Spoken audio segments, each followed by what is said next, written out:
కానీ అధికారులు మాత్రము ఎక్కడైతే నిజంగా కంజెస్టెడ్ రోడ్స్ ఉంటాయో అక్కడ చేయమని ప్రభుత్వ పరంగా కానీ పైనుంచి ఆదేశాలు వస్తే అలా చేయాలి.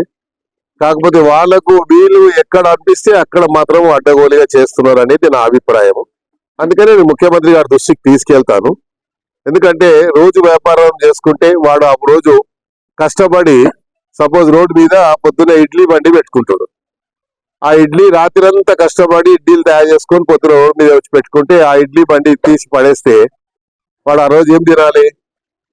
ఒక ఇన్సిడెంట్ జరిగింది. ముఖ్యమంత్రి గారు మొట్టమొదటిగా సీఎం అయినప్పుడు మాదాపూర్ లో ఏదో క్యాంటీన్ ఉండే లేడీది, ఏం పేరు, కుమారి ఆంటీది కూడా ఇట్లాగే చేస్తే ముఖ్యమంత్రి గారు ఏం చెప్పారు? ఆమె జోలికి పోవద్దని చెప్పారు.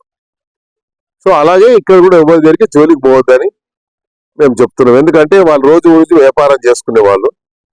ఒకవేళ అలా పాలసీ కింద తీసుకుంటే సిటీ మొత్తంలో అయితే మీరు ముందు ఓల్డ్ సిటీ నుంచి మొదలు పెట్టండి. ఓల్డ్ సిటీలో ఎక్కడెక్కడ ఉన్నాయి అలా మీరు చేయండి.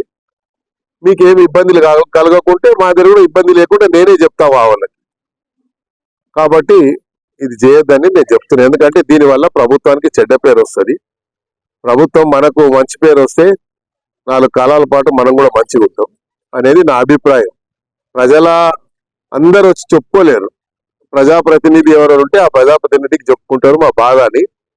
కాబట్టి రోజు మరి మాకైతే నిద్ర పడతలేదు. రోజు ఎక్కడో ఈ రోజు ఇక్కడ గుల్ల కొడతారంట, రేపు అక్కడ